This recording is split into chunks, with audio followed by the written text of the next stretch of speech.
Week away from Super Bowl 59, the two-time defending champions from Kansas City. Of course, last week they knocked off Buffalo in a thriller, 32-29. Oh, Kincaid had a shot, but could not squeeze it. And it's KC again. And Washington had an 18-play drive. They got three points, one toss left to that guy. Fly, Eagles fly. Philly never looks back. Jalen Hurts heading back to the Super Bowl. Sat with Cam Newton earlier this week. Those guys both know what it is to get close, but not quite. Here's some of their conversation.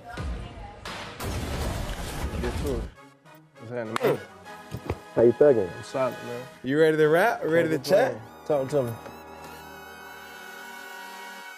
Hurts takes the snap. He's going to carry himself. He's going to score! Hurts going deep. And it is caught. Devontae Smith. That's what the do. That's what the guy do. Do you feel like you slept on? I feel like everyone has their own opinion. I think success and all of those things are defined off the person and what they define as success.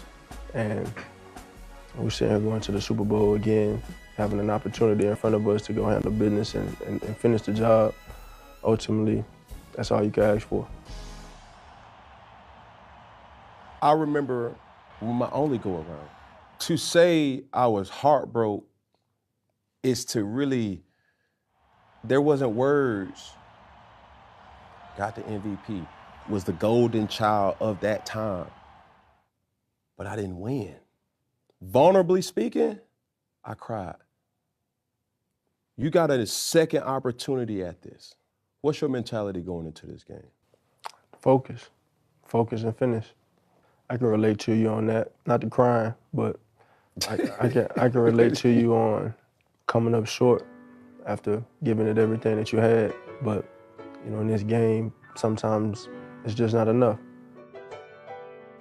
But honestly, it's not your turn yet. And So you believe in divine timing? I think everything happens when it's supposed to.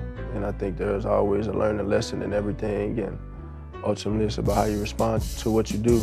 All that we go through, all that we've been through, even this moment right here. Show me something tonight, man. You know, there's going to be highs and lows, and you have to take in at a time and stay diligent in your process, work, and put forth a good effort. What's different about this go around? You want like the obvious or like Saquon Barkley?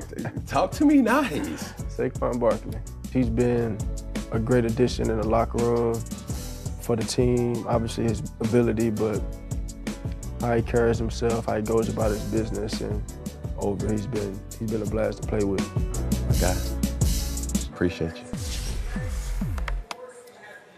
Swag and RC will talk Super Bowl big picture a bit later. You want the obvious? I think we turn to the guy that played with that guy the last time around against this Kansas City team and came this close.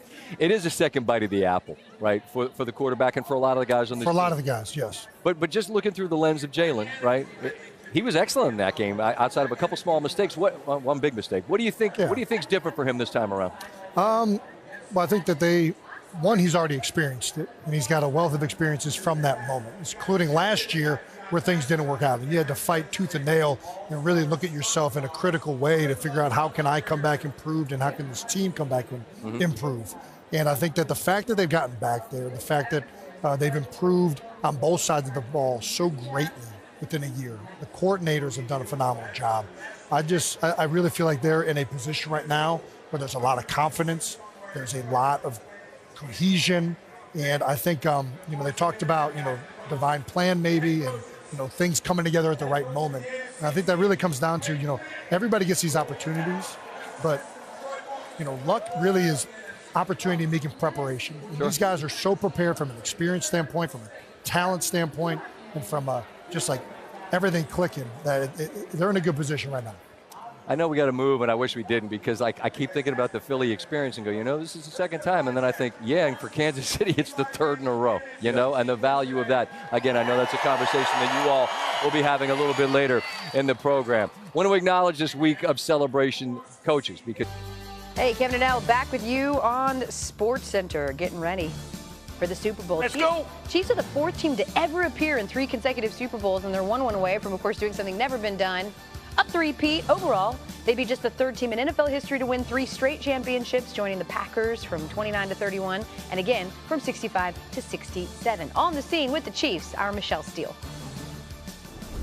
It is all about blocking out outside noise, and there's been more noise than normal this postseason run. Call it Chiefs fatigue, with KC being in 5 of the last 6 Super Bowls. Call it being portrayed as the villain by opposing players and coaches, stoking the fires around those officiating controversies. But as Andy Reid said, the Chiefs simply do not care about the narratives outside the building. Reid said he's not using that as motivation either, saying he just wants guys to dig into the plays and focus on keeping themselves physically fit for next Sunday. This team is used to, of course, minimizing those outside distractions during a championship run, and it was Patrick Mahomes who turned the page himself as soon as they won their last Super Bowl. He got his team locked in on a 3rd straight ring. It was just over 11 months ago at the Chiefs Super Bowl parade where Mahomes said, "We're going for that three-peat. Don't get it twisted. We're doing it 3 times. First time in NFL history, we're doing it." It's come full circle because he's close. Kevin? Michelle, thank you so much. You know, Super Bowl 57 2 years ago, but in between these 2 Super Bowls, these 2 teams met on the field in the regular season Arrowhead, Week 11 of 2023. Chiefs jumping out to a 10-point lead, and you see the Travis Kelce touchdown, and then Kansas City was held scoreless in the second half. Jalen Hurts going in for multiple touchdowns to lead the Eagles to a 21-17 victory. On the scene in South Philly is reporter Sal Paolantonio, and he joins us now. Sal Pal, what's the latest on the Eagles' preparations for Super Bowl 59 now? Kevin, people seem to forget that Monday night football game. It gets lost in all the conversation about the Chiefs and the Eagles. Glad you brought that up, because the Eagles have done a lot of self-scouting, intense self-scouting about Super Bowl 57, as well as that game on Monday night in Kansas City last year, to try to figure out how they can stop this three-peat. And it really comes down to this. What is the Eagles offense going to do to figure out Steve Spagnuolo and the Chiefs defense? This is the best defense that the Eagles will face all season.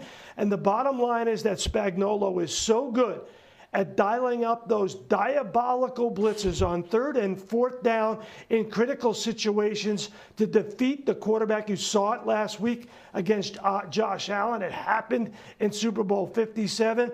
Today, here's QB1 and the #1 wide receiver talking about Steve Spagnuolo. Listen to this.